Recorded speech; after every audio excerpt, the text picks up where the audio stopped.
Hallo Leute, hier ist wieder Ino-chan und willkommen zu meinem neuen Video, in dem ich meine erste echte Modifikation an einem Nerf Blaster vornehmen werde.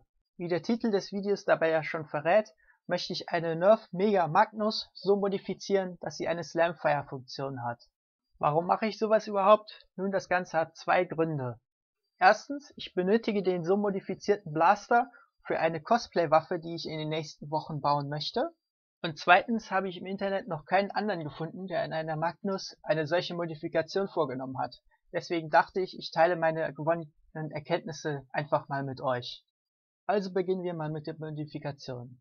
Wie ihr in dem Video schon sehen könnt, habe ich dazu erstmal die Schrauben des Schlittens gelöst und dann die obere Hälfte des Schlittens abgenommen.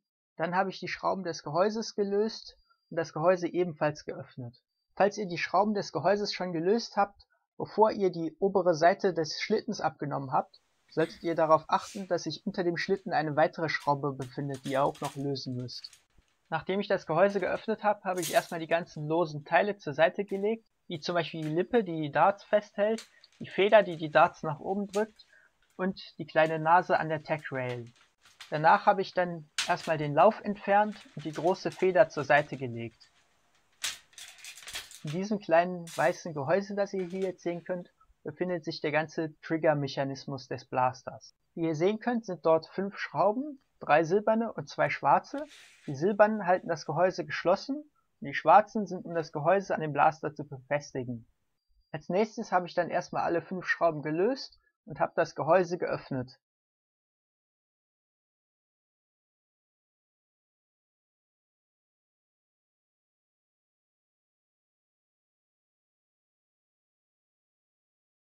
So sieht es dann aus, wenn man das weiße Gehäuse geöffnet hat. Dieser kleine rote Hebel, den ihr hier jetzt sehen könnt, ist das Trigger Lock. Dies soll verhindern, dass jemand den Abzug drückt, wenn sich der Schlitten nicht ganz vorne befindet. Es ist also ein Sicherungsmechanismus, damit man sich nicht versehentlich die Finger einklemmt, während man die Darts in den Blaster lädt. Für meine Modifikation stört er aber, deswegen habe ich ihn entfernt. Ohne das Trigger Lock sieht das Ganze dann so aus. Jetzt kann man den Abzug zu jeder Zeit ohne Probleme drücken. Das orange Teil auf der rechten Seite ist der Catch. Wie ihr sehen könnt, kann man den Trigger ein paar Millimeter nach rechts schieben, bis er den Catch berührt, ihn aber nicht nach unten drückt. Das ist wichtig, denn sobald der Trigger den Catch nach unten drückt, wird die Waffe ausgelöst. Anschließend habe ich das Gehäuse erstmal wieder zusammengesetzt. Hier könnt ihr das Gehäuse jetzt einmal aus der Nähe sehen. Wie ihr sehen könnt, kann man den Trigger um ca. 4 mm drücken, ohne dass der Catch sich bewegt. Drückt man den Trigger aber weiter als 4 mm, bewegt sich der Catch, was die Waffe auslösen würde. Wie ihr sehen könnt, entsteht, wenn man den Trigger zur Seite drückt, ohne dass der Catch sich bewegt, ein ca. 4 x 4 mm großes Loch vor dem Trigger, durch das man eine kleine Schraube schieben kann. Die Schraube hat eine Dicke von 4 mm und eine Länge von 25 mm. Auf die Schraube wird noch eine Mutter aufgeschraubt, allerdings drehe ich diese Schraube nicht komplett fest, sondern lasse ca. 4 mm Platz übrig. Wenn man die Schraube jetzt am oberen Ende zur Seite wegdrückt, wird dadurch der Trigger geschoben und somit der Catch ausgelöst.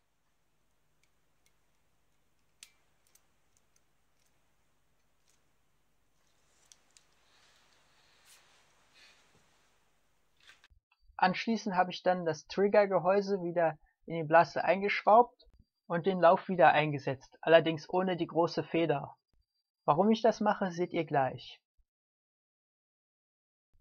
Hier seht ihr nochmal eine Nahaufnahme von der Stelle, wo ich die Schraube eingesetzt habe.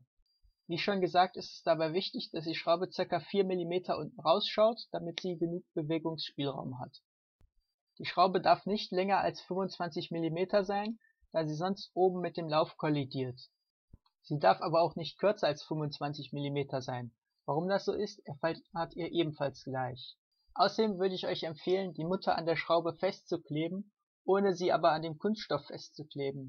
Sonst könnte es nämlich vorkommen, dass sich später bei der Benutzung der Waffe die Mutter von der Schraube löst. Jetzt kommt der nächste sehr wichtige Teil, denn jetzt habe ich diesen ca. 31 mm langen Streifen aus dem Schlitten herausgeschnitten. Wie ihr gleich sehen werdet, ist es dabei sehr wichtig, dass ihr die Länge sehr exakt schneidet. 1 mm zu viel oder zu wenig kann schon einen großen Unterschied machen.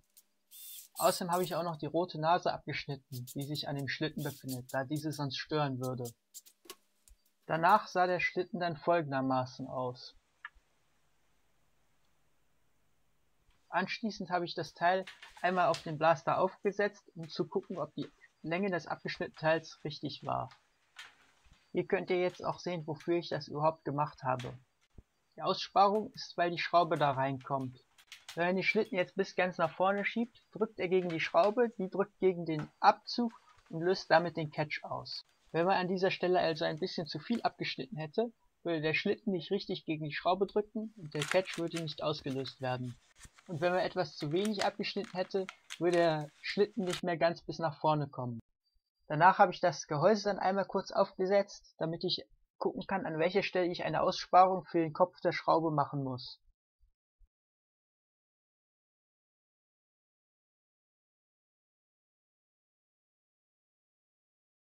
Die Aussparung sah dann so aus.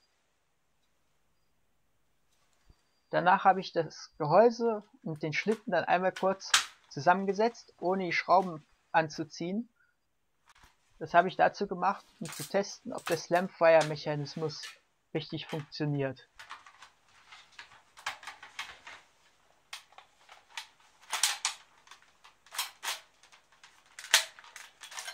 Danach habe ich das Gehäuse dann wieder geöffnet und alle wichtigen Teile wieder eingebaut.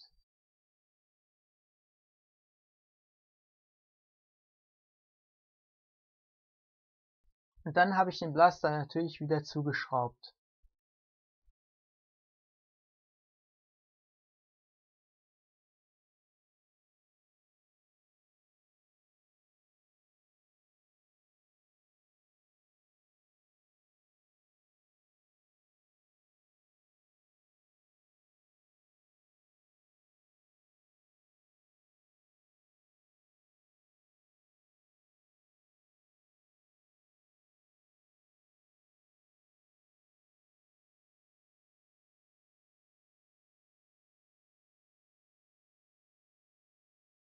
Hier seht ihr noch eine kurze Demonstration meiner Modifikation. Wie ihr sehen könnt, muss ich den Schlitten nur noch nach vorne schieben zum Abschießen und brauche nicht auf den Trigger zu drücken. Der Nachteil an dieser Modifikation ist natürlich, dass man jetzt nicht mehr normal schießen kann, sondern nur noch im Slamfire-Modus. Da ich das Trigger-Lock ja entfernt habe, zeige ich euch hier jetzt nochmal kurz, was passiert, wenn man den Trigger drückt, während der Schlitten nach hinten gezogen ist. Wenn man da einen Finger zwischen haben sollte, tut das sicher ordentlich weh.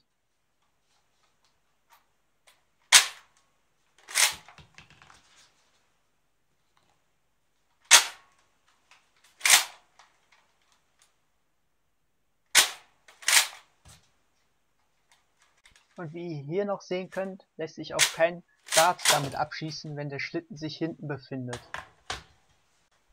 Da der Trigger somit keinen praktischen Zweck mehr bei dem Blaster erfüllt, habe ich mich entschieden, ihn zu entfernen. Dazu habe ich den Blaster also wieder komplett aufgeschraubt und habe erstmal dieses graue Triggerstück rausgenommen. Dann habe ich den Trigger in der Mitte durchgesägt, um das Fingerstück zu entfernen. Dann habe ich das obere Stück wieder in den Blaster eingesetzt. Denn das wird für die mechanische Funktion des Blasters immer noch benötigt. Und dann habe ich den Blaster wieder wie vorhin zusammengeschraubt. Der Vorteil daran ist nun, dass ich nicht mehr versehentlich mit dem Finger an den Trigger kommen kann. Hier seht ihr nochmal ein kurzes Video, wie ich den Blaster ohne Trigger abfeuere. Dazu muss ich einfach nur den Schlitten immer nach vorne und hinten bewegen.